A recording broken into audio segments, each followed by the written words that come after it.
Hello everyone, welcome to Multiple Skill Platform. I am Mahima Ratnakar and yesterday we have started Bhopal visit and we're learning English by visiting many places. तो आज हम भोपाल की ही हमने कुछ चीज़ें छोड़ दी थी, जैसे कि हमने let's just play the video, okay? Let's just start the slides.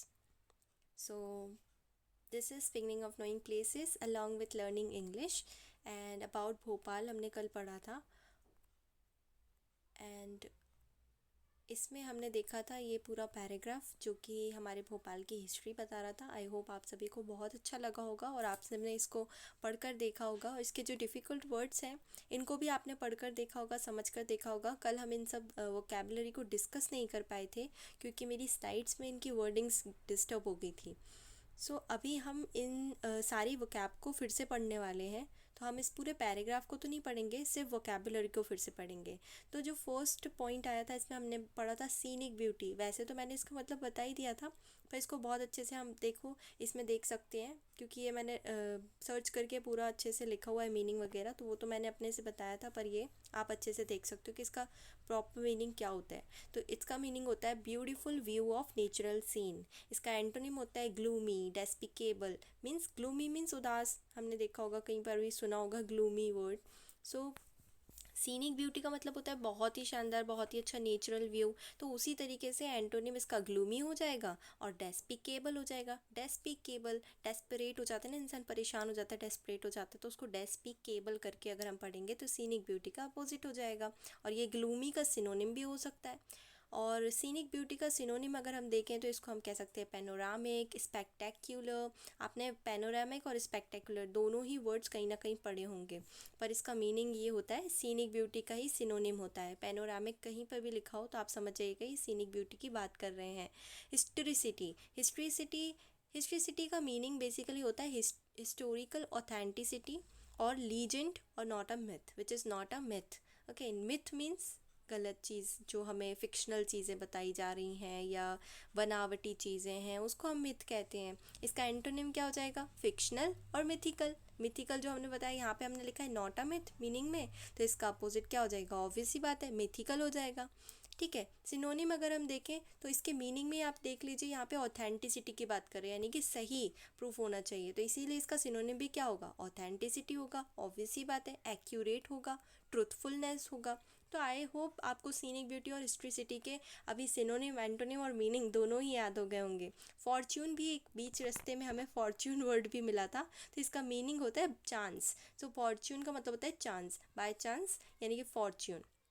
Antonym होता है इनफेलिसिटी और मिस चांस। सो चांस से मिस चांस तो आप बना लोगे, पर इनफेलिसिटी कैसे बनाओगे? सो फॉर्च्यून का मतलब क्या होता है? चांस। और इनफेलिसिटी अलग ही लग रहा है, इन आगे लगा हुआ है तो ऑपोजिट टाइप का वर्ड लग रहा है, राइट? इनफेलिसिटी यानी कि इनफेलिसिटी यानी जिसमें फेल नहीं हो पा रहे हैं ऐसी सिटी। सो इनफेलिसिटी यानी कि चांस नहीं है, तो इसका मतलब है ये फॉर्च्यून का ऑन एंटोनिम हो जाएगा। सिनोनिम अगर हम देखें तो सिनोनिम होता है कोइंसिडेंस और सेरेंडिपिटी। सेरेंडिपिटी, कोइंसिडेंस और सेरेंडिपिटी। सो कुछ वर्ड्स तो हमको याद करने ही पड़ेंगे, पर अगर आप ट्रिक बना के याद कर लो तो ऑब्वियस सी बात है ये आपको बहुत बेनिफिट करेगा। तो फॉर्च्यून का सिनोनिम क्या होता है? कोइंसिडेंस। तो कोइंसिडेंस तो आप समझ ही गए होंगे कि हाँ कोइंसिडेंटली ये चीज़ मेरे साथ हो गई, तो कोइंसिडेंटली मतलब का होता है चांस, यानी फॉर्च्यून। इसकी जगह पे आप फॉर्च्यून भी यूज़ कर सकते हो। सेरेंडिपिटी, सेरेंडिपिटी तो आप को बनाना ही पड़ेगा, जैसे इनफेलिसिटी है उसी तरीके से आप सेरेंडिपिटी को याद कर लो, बस इनफेलिसिटी का जस्ट अपोजिट, यानी कि synonym of Fortune. Next slide पर हम चलते हैं, इसमें बहुत सारे वर्ड्स हैं तो हम जल्दी जल्दी से इनको कवर करेंगे इसके बाद, क्योंकि हमें आज की वीडियो भी, आज की क्लास भी न्यू टॉपिक्स पढ़ने हैं ना। तो फ्लीइंग, फ्लीइंग का मतलब होता है टू रन अवे। एंटोनिम इसका हो जाता है, अगर यहाँ में हम दौड़ के जा रहे हैं कहीं पे, रन अवे भाग रहे हैं, तो यहाँ पे हम आएंगे, ऑब्वियस सी बात है, तो एंटोनिम इसका हो जाएगा अराइव और कम।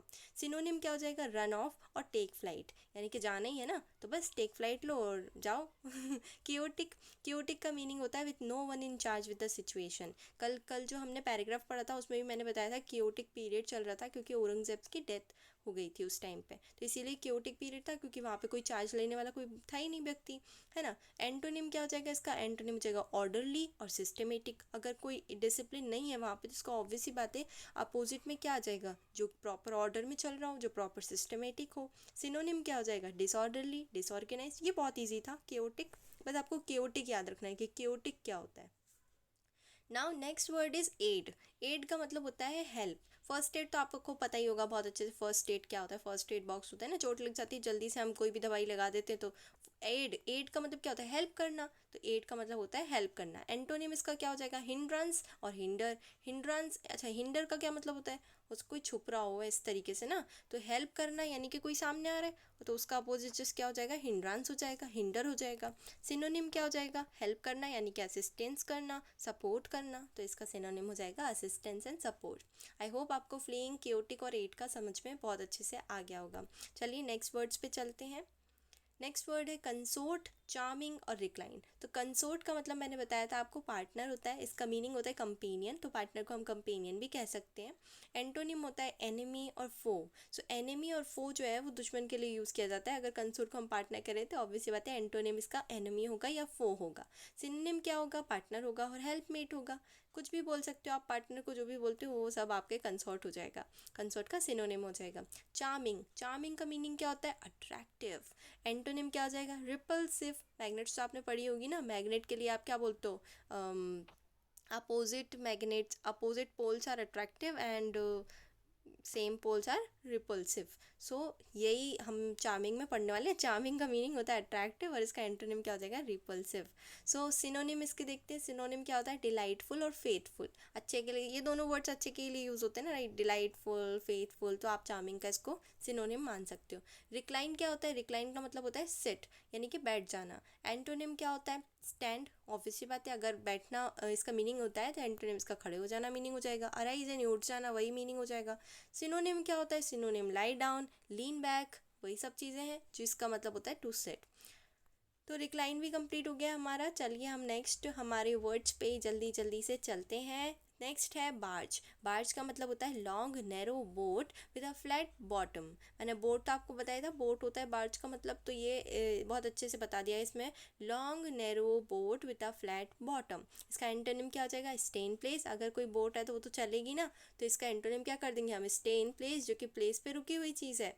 सिनोनिम क्या हो जाएगा, हाउल, स्टम्बल, ट्रैम्प, स्लफ, ये इसके सिनोनिम हो जाएंगे।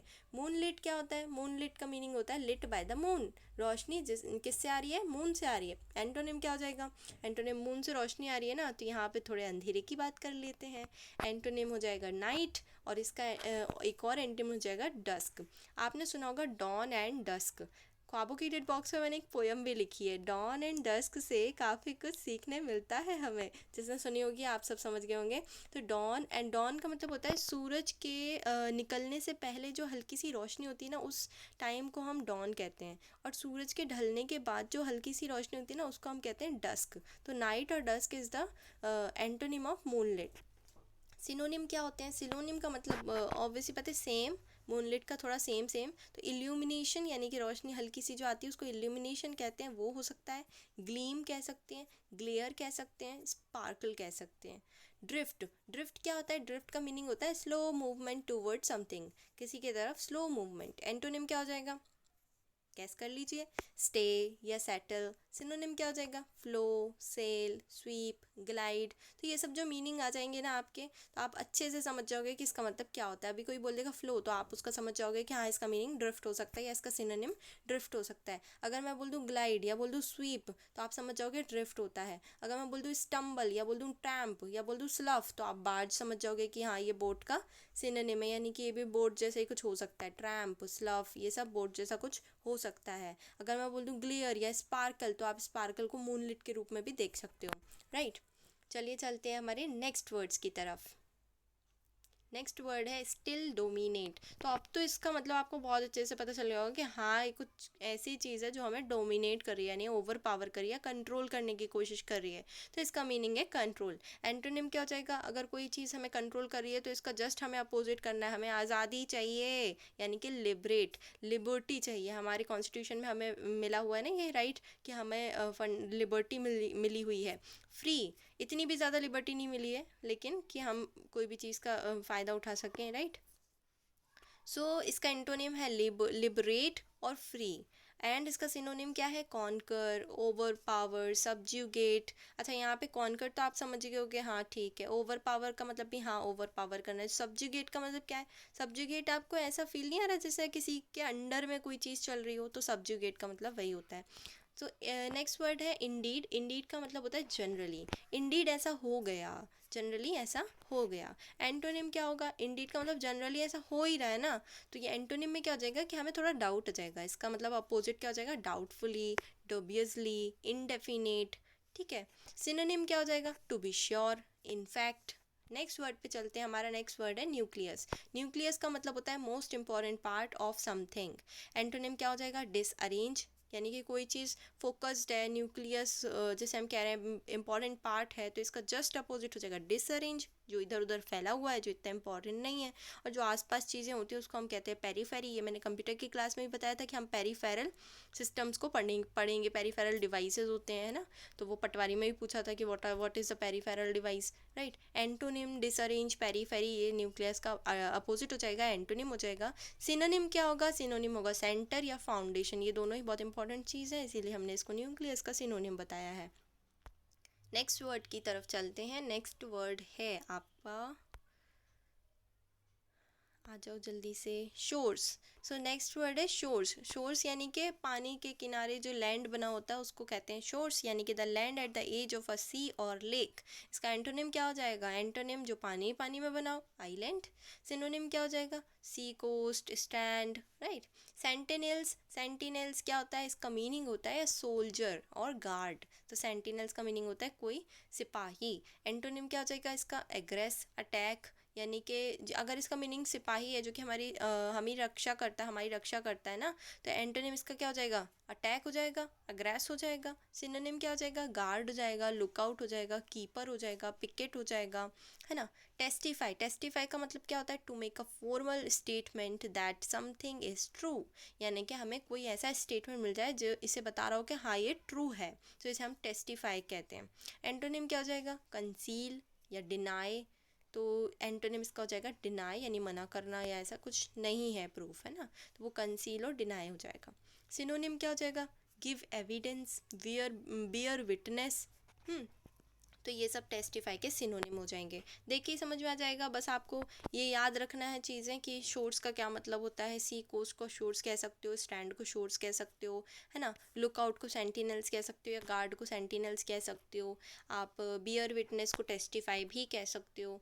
ठीक है, तो चलिए चलते हैं हमारे नेक्स्ट वर्ड्स की तरफ। फर्स्ट है मल्टी फेसेटेड। तो इसमें फर्स्ट जो है मल्टी फेसेटेड है, तो इसका देख के मतलब समझ में आ रहा है कि ऑब्वियसली बात है मल्टीपल चीज़ें कुछ इसमें है, ऐसा कुछ। तो इसका मीनिंग है having many aspects to be considered. Antonym है सोल और सिंगल। अभी इसका मीनिंग अगर मल्टीपल से रिलेटेड है तो एंटोनिम तो सिंगल ही होगा ना। तो एंटोनिम सोल और सिंगल। सिनोनिम इसका कॉम्प्लिकेटेड और वेराइड। अगर कोई चीज़ मल्टीपल चीज़ें हैं एक साथ तो ऑब्वियसली बात है ये कॉम्प्लिकेटेड भी होंगी। वेराइड भी यही होता है, मल्टीपल चीज़ों के लिए वेराइड यूज़ किया जाता है। नेक्स्ट है टीमिंग। टीमिंग का मतलब है to have a lot of people or things moving about in it. जैसे कि गली है उसमें बहुत सारी भीड़ भाड़ है ना, तो वो। और इसका एंटोनिम क्या हो जाएगा? बहुत भीड़ भाड़ है तो इसका एंटोनिम कर दो बिल्कुल साफ गली है, क्लियर है, अनकंजस्टेड है। सिनोनिम क्या हो जाएगा? बहुत भीड़ भाड़ है यानी क्राउडेड है, थ्रॉन्गिंग है। थ्रॉन्गिंग का मतलब भी क्राउडेड ही होता है। थ्रॉन्गिंग भी बहुत बार यूज़ होता है, लेकिन हमें पता नहीं होता है कि इसका मतलब क्राउडेड होता है। क्राउडेड का मतलब तो टीमिंग भी होता है। अब आपको बहुत सारे वर्ड्स मिल गए होंगे यूज़ करने के लिए डेली लाइफ में, right. Teeming, crowded, thronging, abundant, bursting, है ना। मुझे एबंडेंट मात्रा में क्या खाना है? मुझे खाना है तरबूज, एबंडेंट तरबूज, एबंडेंट वाटरमेलन चाहिए मुझे। बियर्स क्या होता है? बियर्स का मीनिंग होता है लार्ज, बहुत बड़ा, बियर्स। एंटोनिम क्या हो जाएगा? डिनाई या डिसअलाउ, यानी कि यहाँ पे लार्ज है, बहुत बड़ा है, मतलब बियर्स हमें मिल रहा है, कोई चीज़ बड़ी मिल रही है ना, तो हम इसको इधर मिल रही है तो इधर हम डिनाई कर देंगे, डिसअलाउ कर देंगे। सिनोनिम क्या हो जाएगा इसका? हैव, क्योंकि हमें मिल रही है। प्रोड्यूस, या तो हम प्रोड्यूस भी कर सकते हैं, तो इसको मिल ही रही है तो प्रोड्यूस उसके लिए भी यूज़ कर सकते हैं। रेजिस्ट को भी हम यही कहते हैं। तो बियर्स का भी हो गया। नेक्स्ट वर्ड है हमारा एरिस्टोक्रेटिक। एरिस्टोक्रेटिक का क्या मतलब होता है? एरिस्टोक्रेटिक का मतलब होता है नोबल। जो बहुत रिच लोग होते हैं ना, उनको नोबल पीपल कहते हैं। तो एरिस्टोक्रेट नोबल होंगे तो उन्होंने अपने मीनिंग ही बना दिया एरिस्टोक्रेटिक, नोबल। एंटोनिम इसका क्या होता है? एंटोनिम ऑब्वियसली बात है इसका अपोजिट होगा ना, जस्ट। तो अपोजिट क्या आ जाएगा? Working class, vulgar, plebeian. Plebeian एक न्यू वर्ड है जो मैंने इसमें लिया ताकि आपको ये सीखने मिल जाए कि एरिस्टोक्रेटिक का यानी कि मीनिंग होता है नोबल, तो नोबल का जस्ट अपोजिट क्या हो जाएगा? प्लीबियन। या सिनोनिम क्या होता है? Patrician, blue blood, gentle person, right. ये सब चीज़ें इसकी सिनोनिम हो जाएंगे। नेक्स्ट है इम्प्रिंट। इम्प्रिंट का मीनिंग होता है स्टैम्प। इम्प्रिंट यानी कुछ चीज़ प्रिंट करना, तो स्टैम्प या मार्क। एंटोनिम क्या हो जाएगा? इरेज करना, ब्लैंक, खाली छोड़ देना। सिनोनिम क्या हो जाएंगे इसके? फुटप्रिंट सिनोनिम हो सकता है। रेसिड, रेसिड यानी कोई चीज़ छोड़ देना। रेसिड, ट्रेल, ट्रैक, ये सब इसके इम्प्रिंट के सिनोनिम हो जाएंगे। अब सक्सेशन क्या होता है? तो चलिए चलते हैं सक्सेशन को पढ़ने की तरफ। सक्सेशन का मीनिंग होता है the right to have an important position after somebody else, यानी कि कोई गद्दी से उतरा तो हम गद्दी पे चढ़ गए, है ना। तो ये होता है। एंटोनिम क्या होता है? सेसेशन, यानी कि जो गद्दी से उतरा ना उसके लिए तो वो सेसेशन था, है ना, या फिर एंड हो सकता है उसके लिए। सिनोनिम, सिनोनिम होता है सीरीज, प्रोग्रेशन, कॉन्केटेनेशन। तो ये सक्सेशन के सिनोनिम होते हैं। सक्सेशन वर्ड की जगह हम कॉन्केटेनेशन भी यूज़ कर सकते हैं, प्रोग्रेशन भी यूज़ कर सकते हैं। चलिए चलते हैं हमारी नेक्स्ट वोकैबुलरी की तरफ, जिसका फर्स्ट वर्ड है वर्डेंट। वर्डेंट क्या होता है? वर्डिंग का मतलब होता है कवर्ड विद ग्रीन प्लांट्स और ग्रास, वर्डेंट। ठीक है, तो एंटोनिम इसका क्या हो जाएगा? अगर ग्रीन प्लांट से कवर है इसका मीनिंग है, तो एंटोनिम ऑब्वियसली बात है बैरन, जो सूखा हुआ है, लीफलेस जिसमें पत्तियाँ नहीं है, बिल्कुल ऐसी जगह। सिनोनिम क्या होता है? लश, लग्जेरियंट। तो ये सब इसके सिनोनिम होते हैं। इक्विसाइटली, इक्विसाइटली क्या होता है? इक्विसाइटली का मतलब होता है extremely beautiful and pleasing, extremely beautiful and pleasing. Antonym क्या होता है? Imperfect, careless, drab. सिनोनिम क्या होता है? फेमसली, मैग्निफिशेंटली। जो भी चीज़ें उसके जैसी लग रही हो वो सिनोनिम में डाल देना, और जो भी जस्ट उसके अपोजिट लग रहा है तो वो एंटोनिम हो जाएगा। लेड आउट, लेड आउट क्या होता है? मीनिंग, इसका मीनिंग क्या होता है? To arrange things. Laid out का मतलब होता है टू अरेंज थिंग्स। एंटोनिम क्या हो जाएगा? एंटोनिम हो जाएगा इसका, एंटोनिम इसका हो जाएगा होर्ड या नेग्लेक्ट। सिनोनिम क्या हो जाएगा इसका? सेटअप या फोर्क्ड। ओके, सो ये हो जाएगा इसका लेड आउट का सिनोनिम, फोर्क्ड। नेक्स्ट वर्ड है, नेक्स्ट वर्ड है एवेन्यूज़। एवेन्यूज़ क्या होता है? एवेन्यूज़ का मतलब होता है वाइड स्ट्रीट विथ ट्रीज और टॉल बिल्डिंग्स। एंटोनिम क्या हो जाएगा? Abnegation, defines. ये इसका जस्ट एंटोनिम हो जाएगा। सिनोनिम क्या होगा इसका? स्ट्रीट या थ्रूफेयर, है ना, थोरोफेयर, राइट। तो ये इसका एवेन्यूज़ का हो जाएगा। तो एवेन्यूज़ का मतलब, आपने एवेन्यूज़ तो वर्ड सुना ही होगा ना। तो एवेन्यूज़ का मतलब क्या होता है? वाइड स्ट्रीट विथ ट्रीज और टॉल बिल्डिंग्स। स्ट्रीमलाइंड क्या होता है? स्ट्रीमलाइंड का मतलब होता है ईजी एंड मोर यूज़फुल, यानी कि थोड़ा ईजी हो और ज़्यादा से ज़्यादा यूज़फुल हो। एंटोनिम क्या हो जाएगा? Inefficient, cumbersome. सो इनएफिशिएंट का मतलब ही कम्बरसम होता है ना। सिनोनिम क्या होता है? अप टू डेट, कंटूर्ड या स्लीक। इसलिए स्ट्रीमलाइंड का सिनोनिम होता है कंटूर्ड या स्लीक। एडिफाइसेस, एडिफाइसेस का मतलब क्या होता है? Large impressive building. तो एडिफाइसेस क्या होता है? Large impressive building. I will going to made a edifice, edifice right. Antonym, antonym हो जाएगा रुइन, रैकेज। तो रुइन और रैकेज एडिफाइस का जस्ट अपोजिट होता है, रुइन, रैकेज। सिनोनिम क्या होता है? Monument, building. तो इसका ये सिनोनिम हो जाएगा। बेसिकली एडिफाइसेस का मतलब होता है लार्ज बिल्डिंग।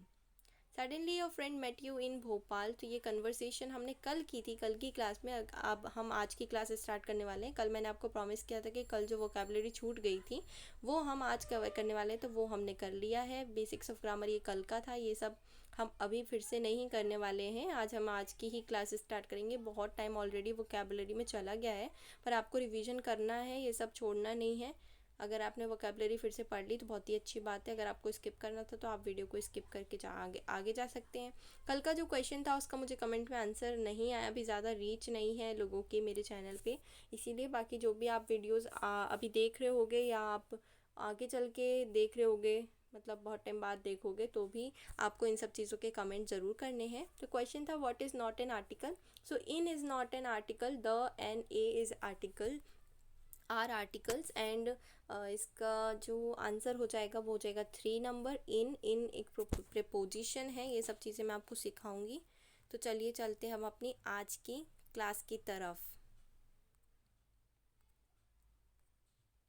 चैनल को सब्सक्राइब करना ना भूलें, ज़्यादा से ज़्यादा शेयर करें क्योंकि ये बहुत ही अच्छी क्लासेस मैं लेकर आई हूँ, आप लोगों के लिए लेकर आई हूँ। अगर लोग देखेंगे ही नहीं तो फिर मुझे कैसे पता चलेगा कि आप लोगों को ये क्लासेस अच्छी लग रही हैं या मज़ा नहीं आ रहा है। तो और एडवाइस भी तो मुझे चाहिए ना, आप लोग एडवाइस दोगे तो कैसी लग रही हैं क्लासेस या क्या चीज़ सही करनी चाहिए इसमें। अच्छा, अभी हम क्लासेस में क्या कर रहे हैं, हम क्लासेस में सारी चीज़ें कवर अप कर रहे हैं, यानी कि हम स्पोकन भी ले रहे हैं, ग्रामर सेक्शन भी ले रहे हैं, वोकेबलरी भी ले रहे हैं।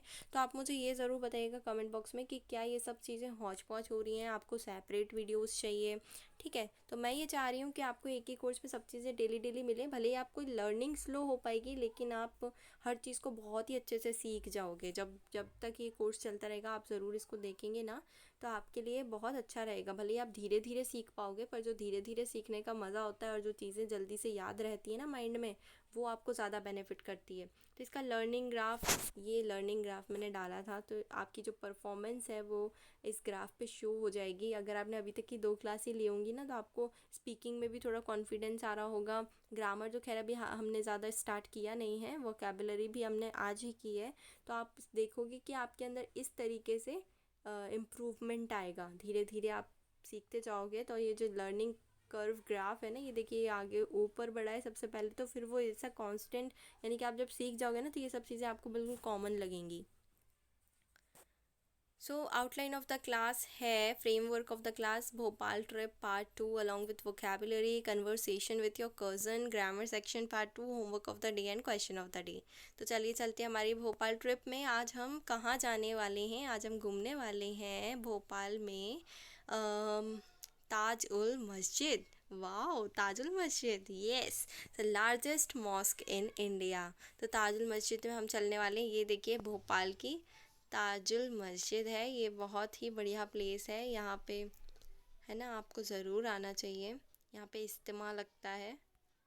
वॉट टू सी, ताजुल मस्जिद में आपको क्या है, क्या देखना है, तो let just read the paragraph. Set to be the largest mosque in the country, the building of this towering edifice was begun by Shahjahan Begum 1868 to 1901 but was incomplete on her death. This great queen, Bhopal's eighth ruler, left many mountains in the city, and to her goes the credit for Bhopal's postal system, railways, and waterworks. After her death, lack of funds prevented the completion of the masjid, and construction was resumed only in 1971.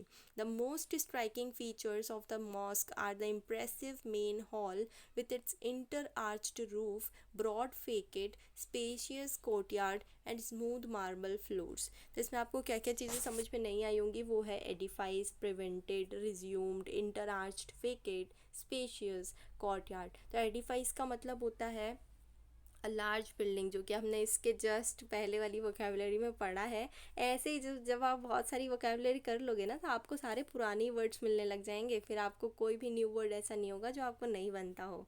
कहीं synonym में मिल जाएगा, कहीं antonym से मिल जाएगा, कहीं meaning से मिल जाएगा और कहीं तो वो प्रॉपर वर्ड ही मिल जाएगा। तो ज़रूर जुड़े रहिएगा इस कोर्स से, ये बहुत ही बढ़िया कोर्स है। फिर है प्रिवेंटेड, तो प्रिवेंटेड का मतलब होता है उसी चीज़ से नहीं मिलना या कोई चीज़ हमको नहीं मिल पाना उसी टाइम पे। रिज्यूम्ड का मतलब होता है कंस्ट्रक्शन स्टार्ट हो जाना, रिज्यूम हो गया था 1971 में। Most striking features of the mosque, जो बहुत अच्छे स्ट्राइकिंग फीचर्स हैं जो हमें देखने लायक चीज़ें हैं, वो है inter arched roof. Inter arched roof यानी कि ऊपर से थोड़ा सा गोलाई का शेप आ जाता है उसमें, ऐसी रूफ वाली जगह बनी है। ब्रॉड फेकेड, ब्रॉड फेकेड यानी बड़ा सा एरिया है ना। स्पेशियस कोर्टयार्ड, स्पेशियस का मतलब भी बहुत लार्ज स्पेस होता है। कोर्टयार्ड, कोर्टयार्ड का मतलब होता है बहुत बड़ा एरिया जो कि आसमान के नीचे बना हो और आसपास दीवारों से कवर हो, है ना। स्मूथ मार्बल फ्लोर्स, तो ये कहा जाता है कि ताजुल मस्जिद जो है वो कंट्री की लार्जेस्ट मॉस्क है, not okay, not only in the state, ये पूरी कंट्री की ही लार्जेस्ट मॉस्क है। और ये जो बिल्डिंग है इसके पास बहुत ही शानदार टावरिंग एडिफाइस, बड़ी बड़ी बिल्डिंग्स बनी हुई हैं, टावर से थ्रू बनी हुई हैं। वॉज बिगिन बाय, ये किसके द्वारा स्टार्ट किया गया था इसका वर्क? शाहजहाँ बेगम के द्वारा। ये जो 8th रूलर थी हमारे भोपाल में, 8th रूलर थी। और इन्होंने बहुत सारे मॉन्यूमेंट्स थोड़े ऐसे इनकम्प्लीट छोड़ दिए थे, पर स्टार्टिंग इन्होंने की थी। और भोपाल का पोस्टल सिस्टम जो है, रेलवे है, वाटर वर्क्स हैं, ये काफ़ी कुछ इन्होंने ही करवाया था। इनकी डेथ के बाद जो पैसों की कमी पड़ी उसकी वजह से इसका काम कंप्लीट नहीं हो पाया था, पर 1971 में ये रिज्यूम हो गया था, यानी स्टार्ट हो गया था। मोस्ट स्ट्राइकिंग फीचर्स मैंने बताई दी, इंटरआर्च रूफ है, ब्रॉड फेकेड है, स्पेशियस कोर्टयार्ड है और बहुत सारे मार्बल फ्लोर्स हैं। तो आपको ताजुल मस्जिद घूमकर बहुत अच्छा लगा होगा, और कैसा लगा आप खुद ही हमें कमेंट बॉक्स में बता दीजिए। चलिए चलते हैं वोकेबलरी सेशन की तरफ। तो वोकेबलरी सेशन में अभी हमने पढ़ा एडिफाइस। एडिफाइस का मीनिंग होता है लार्ज इंप्रेसिव बिल्डिंग। एंटोनिम क्या हो जाएगा? रूइन और रैकेज। सिनोनिम क्या हो जाएगा? Monument, building. तो सिनोनिम बिल्कुल वैसा का ही वैसा होता है, और जस्ट इसका अपोजिट कर दो तो एंटोनिम हो जाता है प्रिवेंटेड। प्रिवेंटेड हमने पढ़ा था, प्रिवेंटेड का मतलब होता है टू स्टॉप समथिंग हैपनिंग, कोई चीज़ होने से रोक देना या रुक जाना। एंटोनिम क्या होता है? एड, एडवांस, एनकरेज, यानी कोई चीज़ होने से कर देना, होना चाहिए, एनकरेज करना उसको करने के लिए। सिनोनिम, सिनोनिम क्या हो जाएगा? Avert, avert. अवर्ट का मतलब ऑब्वियसली बात है अवर्ट हो रहा है, यानी कुछ रुक सा रहा है ना, कुछ नहीं हो पा रहा है, तो इसको हम अवर्ट बोलेंगे। प्रीक्ल्यूड, प्रीक्ल्यूड का भी यही मीनिंग होता है। नेक्स्ट हमने पढ़ा था इंटरआर्च्ड रूफ। तो इसका कोई अब एंटोनिम और सिनोनिम नहीं हो सकता, ये तो एक पर्टिकुलर कैरेक्टरिस्टिक है किसी चीज़ का, तो इसलिए मैंने इसका मीनिंग लिख के ही छोड़ दिया। कर्व्ड एट द टॉप, तो कर्व्ड एट द टॉप। फेकेड, फेकेड का मतलब अभी हम अच्छे से नहीं पढ़ पाए थे, तो इसका मीनिंग है any face of the building giving special architectural treatment. ऐसा फेस ऑफ द, किसी भी बिल्डिंग का ऐसा फेस जो कि हमें बहुत ही स्पेशल ट्रीटमेंट दे रहा है, हमें बहुत अलग चीज़ की अपीयरेंस दे रहा है। एंटोनिम क्या होता है? एंटोनिम होता है एग्जैक्टनेस और लिजिटिमेसी। फेकेट का एंटोनिम क्या हो जाएगा? Just exact. यहाँ पे हमें अपीयरेंस ऐसी मिल रही है ना कि हमें देखने से कुछ स्पेशल ट्रीटमेंट मिल रहा है, तो यहाँ पे इसका जस्ट क्या हो जाएगा? एग्जैक्टनेस। मतलब यहाँ पे एग्जैक्टनेस नहीं थी, फेकेट के जो मीनिंग है उसमें एग्जैक्टनेस नहीं थी, पर तो इसके एंटोनिम में क्या है? एग्जैक्टनेस है, लेजिटिमेसी है। और सिनोनिम में क्या हो जाएगा? अपीयरेंस, क्लॉक, है ना। चलिए चलते हैं हमारे नेक्स्ट वर्ड्स की तरफ। तो वो नेक्स्ट वर्ड है स्पेशियस। स्पेशियस का मतलब होता है having a lot of space, large in size. ये नाम से ही समझ में आ रहा है, having a lot of space.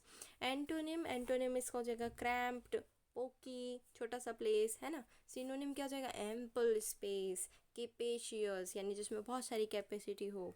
Courtyard क्या होता है? कोर्टयार्ड का मीनिंग होता है an area of ground, an area of ground without a roof that has walls और बिल्डिंग्स अराउंड इट। एंटोनिम क्या हो जाएगा? फ्रंट यार्ड, ये कोर्ट यार्ड है तो ये फ्रंट यार्ड होगा। और माउंटेन भी इसका एंटोनिम हो सकता है। सिनोनिम क्या होगा? क्वाड्रेंगल या एट्रियम। क्वाड्रेंगल या एट्रियम, अगर कोई भी बीच में प्लेस है, ग्राउंड है, उसके आजू बाजू दीवार खड़ा कर दें तो ये क्या हो जाएगा? क्वाड्रेंगल हो जाएगा ना, या फिर एट्रियम। तो यही थे मीनिंग्स। अब हम चलते हैं स्पोकन सेशन की तरफ। तो हम कल कल हमें ना हमारी फ्रेंड मिली थी सीता, तो आज हमें ताजुल मस्जिद में घूमते फिरते हमारे कज़न मिल गए हैं। तो चलिए बात करते हैं हमारे कज़न से। तो उन्होंने जो कन्वर्सेशन स्टार्ट की है वो ऐसे स्टार्ट करी है, हाय आप कैसी हो, how are you, hey how are you. तो मैंने कहा I am very good, you tell me, मैं तो बहुत ही बढ़िया हूँ, आप बताओ। तो उन्होंने मुझसे कहा कि मैं भी इतने दिन से कहाँ थी तुम और क्या कर रही थी। तो इसी को उन्होंने बोला, me too, where were you for so long and what were you doing. तो मैंने जवाब दिया, मैंने मन में सोचा हिंदी में कि यार मैं क्या बोलूँ, तो फिर मैंने बोला कि मैं तो कॉलेज में बहुत बिज़ी थी, पर आज मैं भोपाल आई हूँ महिमा दीदी के साथ। क्या करने? मैं ताजुल मस्जिद देखने हूँ। तो इसी को मुझे इंग्लिश में बोलना था, तो मैंने बोला I didn't get time from college but today I come to Bhopal with Mahima didi to सी ताजुल मस्जिद। वाह, मैंने तो बड़ी अच्छी इंग्लिश बोल ली। और चलो मैं थोड़ा सा और पूछ लेती हूँ इनसे, you do a job don't you, what job do you do. मैंने बोला कि क्या आप जॉब करते हैं, है ना, क्या आप जॉब करते हैं, तो डोंट यू या करते हैं क्या, मैं पूछ भी रही हूँ साथ में, तो what job do you do, आप क्या जॉब करते हो। तो इसको हम इस तरीके से बोलेंगे। कज़न ने बोला, मैं एक वेब डेवलपर हूँ और मैं आज मेरी छुट्टी थी तो मैंने सोचा कि घूमने चलते हैं। I am a web developer, today was a holiday so I went for a walk. और उन्होंने साथ में क्या कहा, I am getting late but tomorrow you must tell me about the experiences of Bhopal's visit. मैं अभी थोड़ा लेट हो रहा हूँ पर कल तुम मुझे ज़रूर बताओगी भोपाल विजिट के कैसे एक्सपीरियंसेस रहे। तो मैंने बोला श्योर भैया। तो ये थी हमारी कन्वर्सेशन, अगर हमें कज़न बीच रोड पर मिल जाए तो हम किस तरीके से बात करने वाले हैं। इसी को आप बहुत ज़्यादा प्रैक्टिस करेंगे तो आपकी ये कन्वर्सेशन बहुत क्लियर हो जाएगी। ग्रामर सेशन की तरफ चलते हैं। तो ये ग्रामर सेशन हमने नीतू सिंह मैम की जो बुक है प्लिंथ टू पैरामाउंट उसका नाम है, तो उससे ही हमने लिया है। तो ये ग्रामर सेशन का बहुत छोटा सा पार्ट हमने लिया है आज, क्योंकि ऑलरेडी बहुत ज़्यादा टाइम हो गया है। तो ग्रामर सेशन में हमने लिया है वर्ब का मीनिंग क्या होता है। वर्ब का मीनिंग होता है कोई भी डूइंग वर्ड, कोई भी चीज़ हम कर रहे हैं। तो जैसे कि कोई कहीं जा रहा है तो जाना एक वर्ब हो जाएगा, क्योंकि ये डूइंग वर्ड है। ये दो तरीके से होता है वर्ब, टू टू टाइप्स के होते हैं, हेल्पिंग वर्ब होता है और मेन वर्ब होता है। तो वर्ब भी टू टाइप्स के होते हैं, हेल्पिंग वर्ब और मेन वर्ब। हेल्पिंग वर्ब क्या होते हैं, हेल्पिंग वर्ब खुद दो दो तरीके के होते हैं, मॉडल्स और प्राइमरी ऑक्सिलरी वर्ब्स। और मेन वर्ब क्या होते हैं, तो मेन वर्ब भी होते हैं जो मेन वर्ब के प्लेस पे आते हैं सेंटेंसेस में, उनको मेन वर्ब भी कहते हैं। हेल्पिंग वर्ब होते हैं मॉडल्स और प्राइमरी ऑक्सिलरी वर्ब्स। तो मॉडल्स क्या होते हैं, मॉडल्स आपने सुना होगा कैन, डू, मे, ये सब चीज़ें मॉडल्स में आ जाती हैं। प्राइमरी ऑक्सिलरी वर्ब्स में आ जाते हैं बी, डू, हैव। ऐसे वर्ब्स आ जाते हैं जो शायद मतलब हेल्पिंग वर्ब और मेन वर्ब दोनों में यूज़ हो सकते हैं। ऐसे वर्ब्स को हम क्या कहते हैं, प्राइमरी ऑक्सिलरी वर्ब्स। तो इन सब के बारे में हम इंडिविजुअली बहुत ही बारीकी से पढ़ेंगे इसके बाद वाले सेशन में। आज हमने सिर्फ ग्रामर का इतना सा ही पोर्शन लिया है, पर आपको इसको बहुत अच्छे से याद रखना है कि वर्ब कितने टाइप के होते हैं, helping verb, main verb. Helping verb two types के होते हैं, मॉडल्स और प्राइमरी ऑक्सिलरी वर्ब्स। और मेन वर्ब क्या होता है, मेन वर्ब तो मेन वर्ब ही होता है। ठीक है, तो अभी आज आप ये बहुत अच्छे से पढ़ लेना, और आपके जितने भी कंटेंट्स आपके पास रखे होंगे वर्ब से रिलेटेड वो भी पढ़ के रखना। कल से हम इसके आगे की शुरुआत करने वाले हैं, जिसमें हम मॉडल्स के बारे में पढ़ेंगे, ऑक्सिलरी वर्ब्स के बारे में पढ़ेंगे। ठीक है, और बहुत ही जल्दी ही हम पेसिव वॉइस और एक्टिव वॉइस पे आने वाले हैं, क्योंकि जैसे ही हम मॉडल्स पढ़ते हैं तो वो उसी से कनेक्टेड होता है। ठीक है, तो ग्रामर सेशन कंप्लीट करने के लिए आप इससे ज़रूर जुड़े रहिएगा कोर्स से। Okay right difference. अच्छा, ये आपका होमवर्क ऑफ द डे है, हेडिंग बाद में आई है इसमें। होमवर्क ऑफ द डे आपका ये है कि आपको मेन वर्ब और हेल्पिंग वर्ब के बीच का डिफरेंस लिखना है, और मुझे कमेंट बॉक्स में ज़रूर बताना है कि आपने होमवर्क किया या नहीं किया। Right, difference about main verb and helping verb. तो ये लड़की देखो कितने अच्छे से होमवर्क करिए। ऐसे ही होमवर्क आपको भी करना है, बैठ के बिल्कुल प्रॉपर टाइम मैनेजमेंट करिए और होमवर्क भी करिए और दिखाइए भी। ठीक है, क्वेश्चन ऑफ द डे। तो आज का जो क्वेश्चन है वो ये है कि what is the third form of arise. अभी तक हमने वर्ब के फॉर्म्स नहीं पढ़े हैं, पर आपको इतनी तो नॉलेज होगी, क्योंकि वर्ब के फॉर्म्स जो है हम 6-7 से स्टार्ट कर देते हैं पढ़ना। इसीलिए मैंने आपसे ये क्वेश्चन पूछा कि वर्ब का थर्ड फॉर्म क्या है अराइज का। तो क्या इसका थर्ड फॉर्म है अराइज, या फिर है अरोज, या फिर है अराइजन, या फिर है अराइजिंग। तो इन चारों ऑप्शंस में से करेक्ट आंसर आप मुझे कमेंट बॉक्स में बताइएगा। Thank you for watching the video. आपको कल की वीडियो मिल जाएगी 5 बजे, 5 अप्रैल 2023 को हमारा नेक्स्ट सेशन रहेगा। कौन सा सेशन रहेगा 004 का session. Thank you for watching, share it more and more and subscribe to the channel.